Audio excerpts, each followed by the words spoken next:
father, and the kind of guy that if you say to him, hey, do you want to ride your bicycle across America tomorrow? He will always say, yeah. He's that kind of dude. He's an associate professor and residency program director in a physical therapy program. He races motorcycles.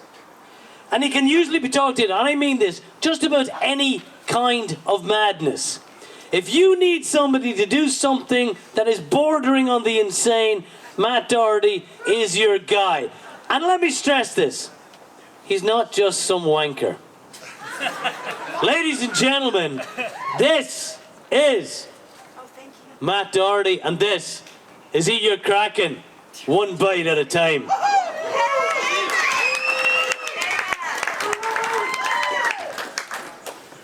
All right, the last for least.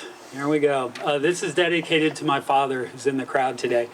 So I come from a sea-loving family. This is the late 70s, Lake Winnipesaukee, New Hampshire. My dad showing off the sexy tan, my grandfather in the white hat, my mom, and probably a 1978 Mercury Cougar. You know you like water if you're willing to risk your Cougar at the boat ramp. This is my grandfather, U.S. Navy man, served us in World War II. He is a badass, which you'll see in the next slide. When the call came, he enlisted, right? A man who loved the water and even owned a seafood restaurant with my grandmother for a number of years. And this is why he's a badass. He was a hard hat underwater welder. Just like the movie Men of Honor, right? With Cuba Gooding Jr., I think, played my grandfather.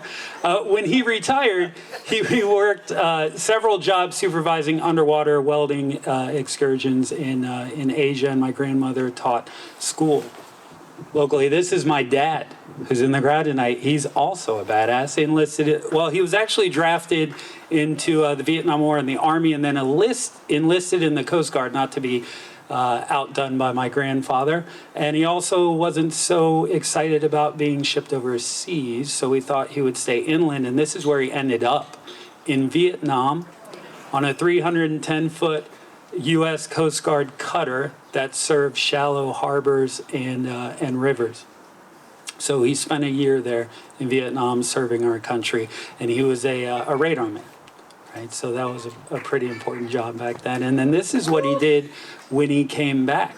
So he was a bartender. He worked at a yacht club. He got 2 levels of scuba certification. And he made money on the side doing underwater repair to boats, right? Props stuck in lobster traps, repairing holes in hulls. That's fun to say twice. They were adventurous guys. That's my grandfather holding the tie down. That's my dad in the white with the white fairing. I'm very jealous that they got to ride motorcycles together. My dad sold his motorcycles before I was born. But these are adventurous seamen. That's what I'm trying to paint, right? I come from a gene pool of adventurous men and women who love the sea, and then this is me.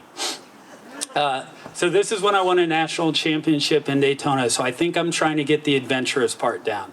I've done it all, everything that scares me. Cliff diving, hang gliding, skydiving. I've driven a rally car. I've driven a Ferrari race car on the track.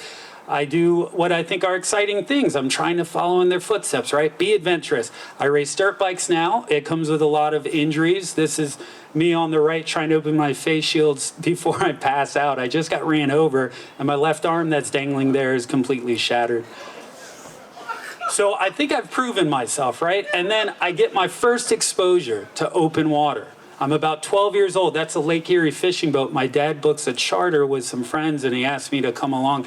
I'm more than excited to prove my sea legs in front of him. Unfortunately, the seas were a little rough. So this is me 15 minutes later. In all the excitement, I also wisely asked my dad if we could stop by McDonald's immediately before getting on the boat, and that's what happened to my bacon, egg, and cheese biscuit. So I learned something. I learned something that day. I thought I was adventurous, but I learned that I'm going to live on that cooler for the next 4 hours because charters don't turn around. And so every time someone said, Matt, fish, I got up off the cooler, I opened the lid, they threw a walleye in, I chucked over the side of the boat, and then I laid back down and continued the seasickness journey. So the Kraken was awakened. I found out, even though I think I'm adventurous, I do not have the sea legs that my father and grandfather said. But I'm an adventurous guy, so you face this head on, right? Big bites, right? Go full steam ahead. So I've tried some things over the years to try to prove my worth. I went snorkeling in the Bahamas with some friends. Almost immediately got sick, chummed in the water, swam back to the boat, rested, said I was sleepy, and until my buddy said, "Hey, somebody puked in the water," and it was me. Really sorry.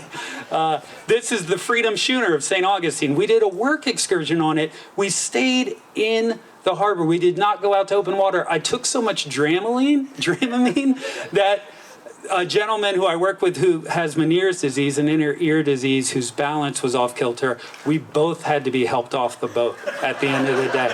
And so there's treatment, right? So I started seeking out treatment. I started experimenting with how much Dramamine to take for this extreme seasickness.